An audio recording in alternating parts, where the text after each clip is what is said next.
Welcome to our channel computer with doctor Renu. In last class में हमने discuss किया कि कंप्यूटर सी का फर्स्ट प्रोग्राम हम लोगों ने डिस्कस किया था, हेलो वर्ल्ड का किया था और एडिशन ऑफ टू नंबर्स का किया था। अगर आपने वो वीडियो नहीं देखी है तो एक बार प्लीज़ जाकर आप वो वाली वीडियो को देखिए और उसके बाद आप यहाँ पर आइएगा। ठीक, तो हमने वहाँ पे किया था कि भाई जो आपका प्रोग्राम होता है, प्रोग्राम में इनपुट कराना होता है, प्रोसेसिंग होती है एंड देन आउटपुट होता है। उसके अलावा हमने कुछ वेरिएबल्स को डिक्लेयर किया था ऊपर, अगर आपको याद है, इंट ए बी सी। तो वो क्या है उसको हम इस वाले वीडियो में डिटेल में पढ़ेंगे। कितने डेटा टाइप्स आप यूज कर सकते हो, जैसे मैंने आपको बेसिक आइडिया तो दिया था कि भाई इंटीजर है, होल नंबर के लिए यूज होता है, डेसिमल के लिए आपको फ्लोट यूज करना होता है। तो यहाँ पर हम थोड़ा सा डिटेल में पढ़ेंगे डेटा टाइप्स को और बेसिक आइडिया करेंगे। बेसिक आइडिया हम डिस्कस करेंगे अबाउट ऑपरेटर्स। जो प्रोसेसिंग वाला पार्ट था ना, C is equal to A plus B, तो प्लस प्लस किस लिए यूज हो रहा था, एडिशन के लिए। ऐसे ही यहाँ पर बहुत सारे ऑपरेटर्स हैं सी में, जिसको कि हम डिस्कस करेंगे आगे वाली क्लासेस में। तो चलिए फिर स्टार्ट करते हैं। तो आज का हमारा टॉपिक है C character set and data types. अब सी का क्या कैरेक्टर सेट है, मतलब कि सी क्या क्या कैरेक्टर समझता है, क्या क्या चीजें सी को पता है। जैसे हम लोग अपना सोचें, हमें क्या क्या पता है, हम क्या क्या जानते हैं। बचपन से हम जो सीखते हुए हैं, हमने ए बी सी डी हम समझते हैं ना, ये सब चीजें। और हम ए बैक है ये भी समझते हैं, और 1 2 3 भी समझते हैं। उसके अलावा आप क्या और क्या समझते हो। तो इस तरह की चीज सी क्या समझता है, सी को कौन कौन से करेक्टर्स पता है। अगर मैं आपसे कहूं कि आप ये फ्रेंच का एक लेटर है इस तरह का, या ऐसे करके, आप में से कोई उर्दू समझता होगा तो उर्दू में होते हैं कुछ अलग तरह के लेटर्स और वो सब। तो ये सी क्या समझता है, सी का करेक्टर सेट क्या है। तो सी समझता है, देखो, ए टू जेड, इसलिए हम कहते हैं इसको इंग्लिश जैसी language. Small a to z, lower वाले नंबर्स, ओके। डिजिट समझता है सी, 0 1 2 3 4 5 6। तो अगर 0 9 तो 91 बनाना है आपको, तो 9 और 1 से मिलके 91 बन जाता है। तो सी ये भी समझता है। डेसिमल्स नंबर्स भी इसको समझ में आता है, मतलब ये 91.5, ये भी इसे समझ में आते हैं। तो सी के करेक्टर सेट में क्या क्या चीजें हैं, कैपिटल नंबर्स है, कैपिटल अल्फाबेट्स है, स्मॉल अल्फाबेट्स है, मतलब ए, पूरी एबीसीडी आती है इसको, 0 से लेके 1 तक, 0 1 2 3 4, 0 से लेके 9 तक। और सारे नंबर अगर 0 से 9 तक आते हैं तो फिर सभी आ सकते हैं, 100 1000 कुछ भी। और डेसिमल नंबर्स भी इसको पता है। और क्या स्पेशल करेक्टर्स पता है, ये सारे स्पेशल करेक्टर्स भी इसको पता है कि प्लस ये यूज होता है ऐड करने के लिए, माइनस सब्ट्रैक्ट करने के लिए, अगर आप एक में से एक दूसरे को घटाना चाहते हो तब, ये मल्टीप्लिकेशन के लिए है। तो ऐसे बहुत सारे करेक्टर्स भी सी को पता है। तो वो हम अभी और डिटेल में इसको पढ़ते हैं, ठीक। स्पेशल करेक्टर क्या क्या चीजें, जैसे अभी हम कर रहे थे, तो सिंगल इक्वल जो लगा हुआ है, ये इक्वल, इक्वल का साइन भी उसको पता है। इक्वल का साइन वो समझता है कि इसका क्या मतलब है। डबल इक्वल अगर लगा हुआ है तो उसका मतलब भी क्या है, इसको हम और डिटेल में पढ़ेंगे। लेकिन अभी के लिए, जैसे आपने देखा कि ए इज इक्वल टू 5, तो ए इज इक्वल टू 5 का मतलब क्या हुआ कि 5 ए में डाल दो, मतलब ए की वैल्यू 5 हो जाए। और अगर कहीं पे लिखा हुआ है ए डबल इक्वल 5, इसका मतलब क्या है कि ये चेक कर रहा है। ये है आपका इक्वल टू ऑपरेटर, जो कि चेक कर रहा है कि ए और 5 बराबर है या नहीं। तो उसका मतलब क्या है कि ये दोनों इक्वल है या नहीं। तो उस केस में हम यूज करते हैं डबल इक्वल, दोनों वैल्यूज को चेक करने के लिए कि बोथ आर इक्वल और नॉट। लेकिन यहाँ पर इसका मतलब क्या है कि आप 5 को ए के अंदर असाइन करना चाहते हो, 5 को ए में डालना चाहते हो एक तरह से। तो ए की वैल्यू इससे क्या हो गई, ए की वैल्यू 5 हो गई। और यहाँ पर ए डबल इक्वल 5 अगर लिखा हुआ है तो ए 5 के इक्वल है या नहीं है, मतलब ए 5 के बराबर है या नहीं है। और अगर इसी की जगह आप नॉट इक्वल भी ऑपरेटर यूज कर सकते हैं। इनको हम अभी नेक्स्ट टू नेक्स्ट क्लास में डिटेल में पढ़ेंगे। तो नॉट इक्वल ऑपरेटर का क्या है, ये भी यही चीज चेक कर रहे हैं कि ए 5 के इक्वल है या नहीं है, ठीक। ऐसे ही कुछ इंस्ट्रक्शंस हैं। स्लैशन हमने लास्ट उसमें भी यूज किया था। स्लैशन होता है न्यू लाइन के लिए, आप न्यू लाइन में कुछ प्रिंट करवाना चाहते हो तब आप यूज कर सकते हो स्लैश एन को। कमेंट्स हम लोग ऑलरेडी कर चुके हैं, ये कमेंट्स के लिए है, स्लैश लगाओगे, एस्ट्रिक्स लगाओगे, उसके बाद जो भी कुछ लिखोगे वो एज अ कमेंट हो जाएगा। फिर आप एस्ट्रिक्स लगा दीजिए और फिर उसको क्लोज कर दीजिए। तो इस तरह से ये आपका कमेंट हो जाता है। सेमीकोलन यूज होता है हमेशा हर स्टेटमेंट को एंड करने के लिए। तो हर एक स्टेटमेंट के बाद आप लगाते हो सेमीकोलन, ये भी भूलना नहीं। स्टार्टिंग में तो आप सब लोग देखना कि बहुत बार बार भूल जाओगे ये सेमीकोलन लगाना और ये, और बहुत सारी एरर्स आएंगी। धीरे धीरे वही चीज प्रैक्टिस में आने लगती है, और हर एक स्टेटमेंट के बाद always we have to write semicolon, यहाँ पर सेमीकोलन लगाना पड़ता है। ओके, तो अब आते हैं डेटा टाइप्स। सी में डेटा टाइप्स क्या है? डेटा टाइप्स हम लोग अभी कर रहे थे ना कि भाई आप वेरिएबल को डिक्लेयर कर रहे थे, इंट, मैंने आपको बताया था थोड़ा सा। तो इंट का मतलब क्या है? इंटीजर। इंटीजर का मतलब क्या है? Whole number. तो पूरा नंबर, जैसे ये लिखा है 1 2 0 9 या 92, ये भी होल नंबर है ना, इसमें डेसिमल नहीं है कहीं भी।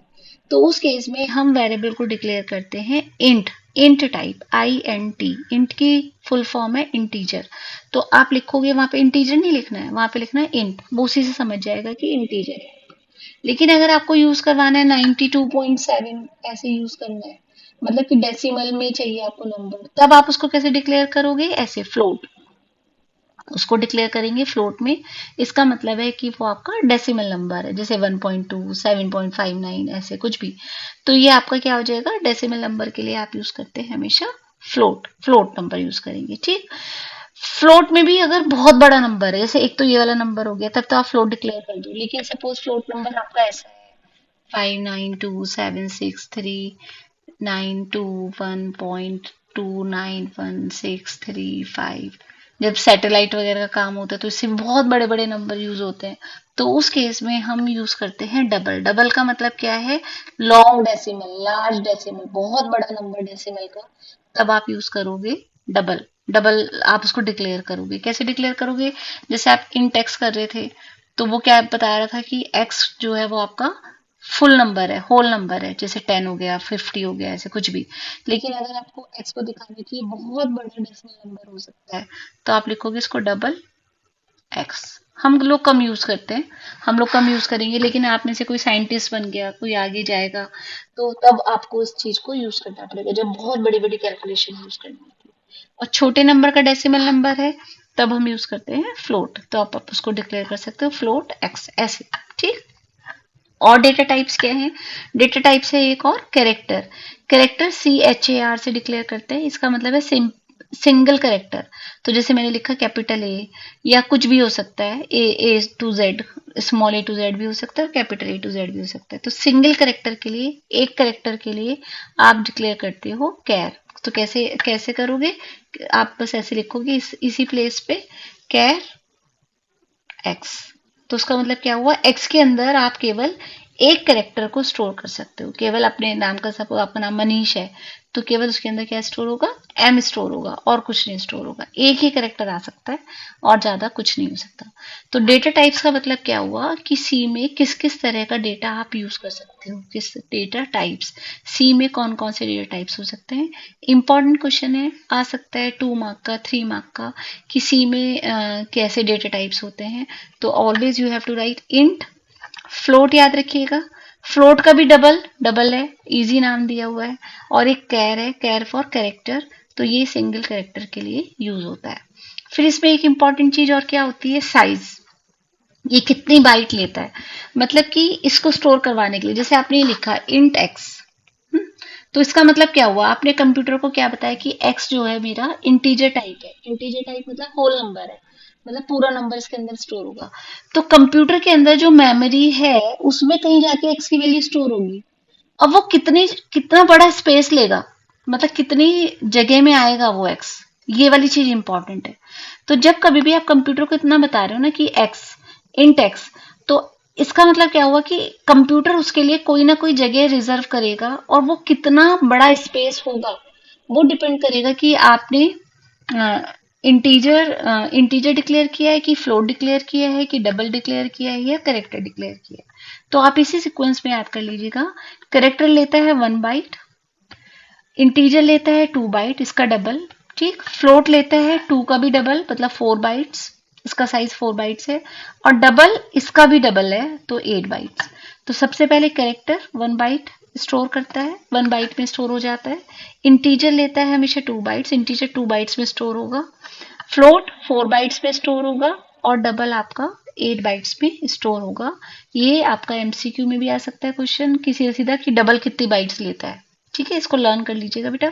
या फिर आप ऐसे याद कर लीजिए, जैसे मैंने कहा कैरेक्टर 1 से स्टार्ट करोगे, उसका डबल इंटीजर यानी कि 2 बाइट्स, उसका डबल फ्लोट 4 बाइट्स और डबल लेता है आपका 8 बाइट्स। तो ये होता है कितना साइज ये ऑक्यूपाई करेगा मेमोरी में, मेमोरी में कितनी जगह में स्टोर होगा। जैसे हम ऐसे कहते हैं ना कि भाई एक मोटा सा आदमी है, तो एक मोटा सा आदमी कितनी कितनी जगह में बैठेगा, या एक बिल्कुल पतला सा है, तो आपके पास सपोज एक डबल बेड है, तो पतले पतले से होंगे तो वो 4-5 सो जाएंगे एक ही बेड पे। लेकिन अगर बहुत मोटे मोटे होंगे तो वो 2 ही सो पाएंगे, और बहुत ही ज्यादा मोटा होगा तो एक ही सो पाएगा। तो वो आपका कितना स्पेस ले रहा है brain, ठीक है। तो कैरेक्टर लेता है आपका 1 बाइट। बाइट का मतलब अगर आपको अभी तक नहीं पता, तो ऐसे समझ लीजिए कि 1 byte is equal to 8 bits होता है। बिट्स का मतलब 1 की फॉर्म में, तो जैसे 0 1 0 0 0 1 0 1 8 हो गई, ये 1 2 3 4 5 6 7 8। तो इतना बड़ा स्पेस ये लेगा कैरेक्टर स्टोर होने में। ए को आप ऐसे नहीं स्टोर करवा सकते कि आपने ऐसे करवा दिया, नहीं। कंप्यूटर को तो आता ही नहीं ना ये सब कुछ, कंप्यूटर को तो केवल नहीं आता, तो ऐसे आप स्टोर नहीं कर सकते। करेक्टर को स्टोर करवाने के लिए 1 बाइट लगती है, यानी कि 8 बिट्स लगती हैं। इंटीजर के लिए इसका डबल 2 बाइट्स, फ्लोट के लिए 4, डबल के लिए फिर ये हो जाएगा 8 बाइट्स। अगर इसको बिट्स में निकालना हो तो 8 से मल्टीप्लाई कर लेना। 1 byte is equal to 8 bits होता है ना, तो 8 इंटू 8 कितना हुआ, 64। तो इसके लिए 64 बिट्स की जरूरत पड़ेगी। अगर कहीं पे आ जाए क्वेश्चन करने को कि डबल को कितने बिट्स की रिक्वायरमेंट होगी, आपको बिट्स में याद करने की जरूरत नहीं है, आप केवल बाइट्स में याद रखिए। और 1 byte is equal to bits होता है, तो 8 बिट्स होता है, तो उसको उससे मल्टीप्लाई करके आप निकाल सकते हो कि कितनी बिट्स लगेंगी। तो ये आपका है डेटा टाइप्स कितने तरह के होते हैं। तो ये साइज को मैंने थोड़ा ग्राफिकल फॉर्म में भी इसलिए दिखाया जिससे कि आपको एकदम आइडिया हो जाए और माइंड में बैठ जाए कि कैरेक्टर ये कितना ले रहा है, ये ले रहा है 1 बाइट, इंटीजर 2 बाइट्स ले लेगा, ठीक। फ्लोट आपका 4 बाइट और डबल आपका ले रहा है 8 बाइट्स। इस तरह से 1 2 4 8 सबसे छोटा स्पेस जो लेता है वो कैरेक्टर, ये समझ लो पतला सा है ये। फिर उससे इंटीजर थोड़ा ज्यादा स्पेस लेता है, फ्लोट और थोड़ा सा ज्यादा स्पेस लेता है, और डबल और भी ज्यादा स्पेस लेता है। ओके, अब वेरिएबल का डिक्लेरेशन हम लोगों ने लास्ट उसमें भी किया ही था। आप ऐसे डिक्लेयर कर रहे हो, है ना। अब हम इसको थोड़ा सा और डिटेल में पढ़ लेते हैं कि अगर आपको एक्स वाई जेड आपने लिखा और आपने क्या लगाया इंट, तो इसका मतलब क्या हो गया कि कंप्यूटर को पता चल जाएगा, सी कंपाइलर को पता चल जाएगा कि एक्स वाई जेड किस टाइप के हैं, और एक्स वाई जेड मतलब कितने मोटे हैं, इनको कितना स्पेस चाहिए। तो जो कंप्यूटर की मेमोरी होगी ना, वो उसके अंदर एक्स के लिए कितनी बाइट का स्पेस बना देगा। एक्स आपने कैसा दिया, इंटीजर यानी कि 2 बाइट्स का। वाई के लिए भी 2 बाइट्स का स्पेस बना देगा कि वाई यहाँ पे स्टोर होगा, यहाँ पे एक्स स्टोर होगा, और जेड के लिए भी इतना स्पेस चाहिए होगा। और सी एच यहाँ पे आपने डिक्लेयर किया करेक्टर टाइप, तो इसका मतलब ये तो पतला दुबला, इसको तो केवल 1 बाइट चाहिए, तो 1 बाइट इसके लिए कहीं भी इतना सा, ये इसके अंदर सी एच यहाँ पे स्टोर हो जाएगा, इसको कम स्पेस चाहिए। फ्लोट प्राइस, ये आप कुछ भी लिख सकते हो वेरिएबल्स, तो फ्लोट प्राइस, तो इसको कितना चाहिए, और बड़ा चाहिए, तो ये इतना बड़ा स्पेस इसको चाहिए होगा, यहाँ पे इसको लिखेगा प्राइस, या पी यूज कर सकते हैं। डबल के लिए तो बहुत बड़ा स्पेस चाहिए होता है, 8 बाइट्स, तो एक तरह से इतना बड़ा स्पेस इसके लिए ऑक्यूपाई कर देगा कि यहाँ पे केवल यही स्टोर होगा। नाम क्या रखा है हमने, रिजल्ट, तो आप यहाँ पे रिजल्ट लिख सकते हो। क्या इसका सिंटेक्स है, सबसे पहले आप लिखते हो किस टाइप का ये है और उसका नाम आप कुछ भी लिख सकते हो, जो भी आप चाहें, बस स्पेस नहीं हो सकता। जैसे आप इसमें ये नहीं लिख सकते कि माई रिजल्ट, ये गलत हो जाएगा, ठीक, क्योंकि स्पेस आ गया बीच में। आप यहाँ पे अगर स्पेस लगानी चाहते हो तो अंडरस्कोर लगा देना, माई अंडरस्कोर रिजल्ट, या नहीं लिखना चाहते तो केवल आप लिखना चाहते हो आर, तो आप आर लिख सकते हो। You can write double R ऐसे, तब भी चलेगा, कोई कोई इशू नहीं है। बस इसको ये क्लोज करना मत भूलिएगा कि आपको सेमी कॉलन के साथ इसको क्लोज करना है, तो लास्ट में आप इसको क्लोज भी करेंगे। तो इस तरह से हम वेरिएबल्स को डिक्लेयर कर सकते हैं। ओके, वेरिएबल्स को इनिशियलाइज करना, अगर आपको शुरू से ही वेरिएबल का कुछ वैल्यू पता है तो आप उसको इनिशियलाइज कर सकते हैं। इनिशियलाइज करना मतलब इनिशियल वैल्यू देना, इनिशियल मतलब सबसे पहले वैल्यू देना। जैसे बेबी का नाम होते ही आपने रख दिया कि जैसे बस वो हुआ कि इसका नाम ये है, ओके। और या फिर आप एक ही उस दिन तो नहीं रखा, फिर कभी आप आगे पूछ पूछ के रखोगे पंडित जी से। तो जो स्कैन एफ हम कर रहे थे वो तो एक तरह से वैसी चीज है कि हम पूछेंगे यूजर से कि भाई क्या नाम रखना चाहिए, या हम यूजर से पूछेंगे कि भाई कितनी वैल्यू इसकी होनी चाहिए। लेकिन अगर आपको शुरू से ही आपने एक्स को डिक्लेयर किया और आपको है कि भाई इसकी वैल्यू इतनी रख दो, यही रख दो, तो उसको कहते हैं हम इनिशियलाइजेशन, वेरिएबल का इनिशियलाइजेशन। कैसे करोगे? सिंपल है बिल्कुल। इंट सम तो आप लिख ही रहे थे और आपको इनिशियली डालना है कि उसकी वैल्यू 0 हो जाए। तो int sum is equal to 0, बस आप यहाँ पर इज इक्वल टू 0 या इज इक्वल टू 50 जो भी आप वैल्यू डालना चाहते हो उसकी आप शुरू में ही आप वैल्यू को डाल सकते हो। ऐसे ही फ्लोट के लिए सेम चीज। फ्लोट में हमने क्या कहा था कि आपको डेसिमल नंबर्स, तो x comma y is equal to ये, तो y की वैल्यू इतनी असाइन हो गई शुरू में ही, तो इसको आपको फिर स्कैन कराने की रिक्वायरमेंट नहीं है। आप करवाना चाहते हो करवा सकते हो, लेकिन ऐसा नहीं है कि हार्ड एंड फास्ट नहीं है कि आपको कराना ही कराना है, आप उसको छोड़ भी सकते हैं, ठीक। उसके बाद करेक्टर है, जैसे character C H is equal to A, तो इसका मतलब क्या हुआ कि इस करेक्टर के अंदर ए स्टोर हो गया। इसको आप बस यहाँ पे थोड़ा सा ध्यान रखिएगा कि सिंगल कोट्स में डालना है, इसमें बच्चे गड़बड़ कर देते हैं। तो जब भी हम इसको यूज करेंगे मैं आपको बार बार बताऊंगी, तो इसको सिंगल कोट्स में डालना है, आपको फिर लर्न हो जाएगा कि जब भी हम करेक्टर्स को यूज करते हैं यहाँ पर सिंगल कोट्स यूज करते हैं। जबकि फ्लोट में ऐसा नहीं है या इंटीजर में ऐसा नहीं है, आप डायरेक्टली वैल्यूज के साथ उसको इनिशियलाइज कर सकते हैं, ओके। देन हमारा जो नेक्स्ट टॉपिक आता है बेटा उसका है ऑपरेटर्स इन सी, कि सी में कौन कौन से ऑपरेटर्स हैं।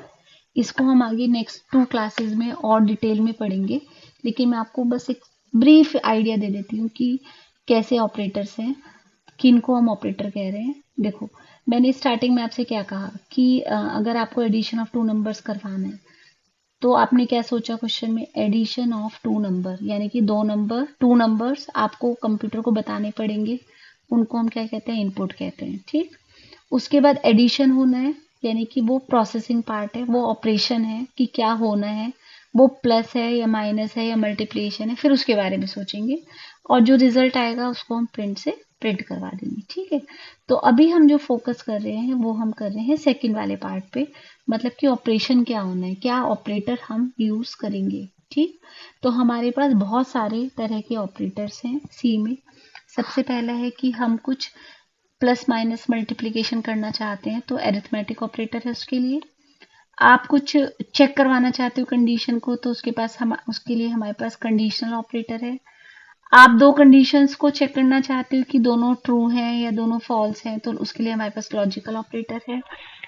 ये एक्स और वाई में क्या रिलेशन है, एक्स बड़ा है कि वाई बड़ा है, एक्स छोटा है कि वाई छोटा है, दोनों बराबर है, दोनों अलग है, ये हमारी बताता है रिलेशनल ऑपरेटर। डिटेल में पढ़ेंगे हम नेक्स्ट क्लासेस में। इंक्रीमेंट और डिक्रीमेंट ऑपरेटर, जैसे आपने लिखा कि एक्स प्लस 1 बहुत यूज होता है, तो x को आप बार बार इंक्रीमेंट करना चाहते हो या डिक्रीमेंट करना चाहते हो, तो उसके लिए हम प्लस प्लस प्लस प्लस का मतलब है x is equal to x plus 1, plus plus का मतलब है इसकी वैल्यू को थोड़ा सा बढ़ा दो, तो प्लस प्लस उसकी वैल्यू को इंक्रीज करने के लिए, माइनस माइनस उसकी वैल्यू को डिक्रीज करने के लिए।